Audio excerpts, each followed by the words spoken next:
Welcome. Today, Russian forces have apparently used cluster munitions on civilian-populated areas of Kherson at least 3 times since they retreated from the city, Human Rights Watch said today.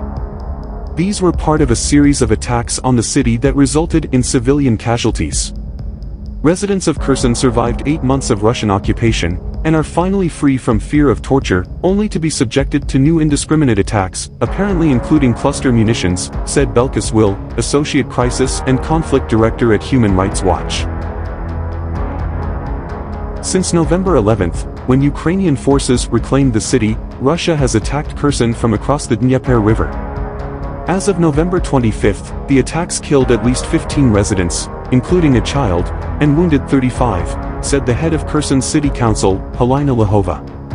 These attacks have led many civilians to evacuate the city, including patients at Kherson's clinical hospital.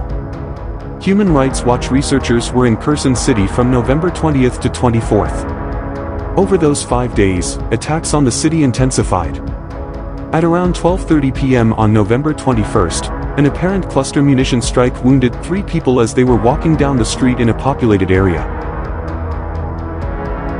A 29-year-old man said he was on a bus pulling up to Universitetska Street in the Dniprovsky district, directly north of the Dnieper River, when he heard several explosions. He got off and saw a woman lying in a pool of blood on the sidewalk. Her left foot had been blown off, leaving the bone exposed. A man whose feet had been blown off was dragging himself from a patch of grass toward the sidewalk. The witness said he had not seen any military forces as he approached the area. Andriy Dubchak, a photojournalist, arrived just minutes later and described the same scene. He said he saw military paramedics and police arriving to take the casualties to the hospital, but no other military presence in the area. Human Rights Watch researchers visited the site on November 22 and saw pools of blood from both victims. They identified 3 munition impact sites, one in the grass, another next to the pool of blood on the sidewalk, and the third in front of a nearby shop. Fragmentation patterns on the sidewalk were consistent with that of a submunition detonation, and the remnant of what appeared to be a white-colored submunition stabilizer ribbon next to the fragmentation pattern.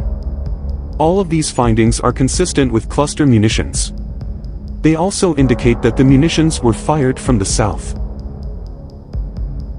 Another 3 detonations occurred around the same time approximately 400 meters away.